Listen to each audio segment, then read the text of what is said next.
Well, if we have an iconic vehicle, it's Mustang. Any vehicle that's been around 50 years is a big deal, but especially one that's had the kind of passion around it that Mustang's had for 50 years. We're going to celebrate our history and our heritage by going back and doing something that we've done before, tying the old to the new. So what we're doing here is we're making history for the second time.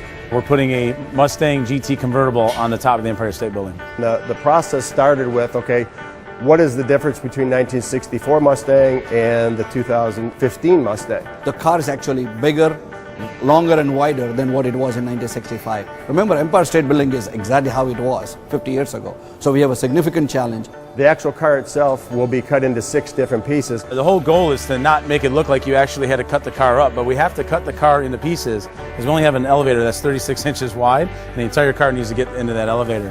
As we went and took measurements, we actually built a mock-up elevator here at the shop so we can do trial runs of all the product that has to go into the elevators to get up to the top floor. So when we arrive in New York, we won't have any issues with something not quite fitting. The car comes to us, gets completely stripped out, and it goes to our paint and body shop. We've got the body shop crew margining, sectioning, and flattening the car, providing a Global Show Auto paint job. And our metal fabrication team created a subframe that will actually bolt the body of the car and the suspension of the car together. It will be very tough to determine that this car was actually coming apart. When you look at it, it's going to look like a brand new Mustang up on the 86th floor as a complete car. Slowly but surely, we kind of just doing run-throughs, making sure everything fits properly, double-checking all our measurements, because bottom line is, if it doesn't work here, we're going to be in a lot of trouble in New York. One of the other challenges that I didn't mention is we're under a 5-hour window. Once the observation deck closes, basically we have from 2 a.m.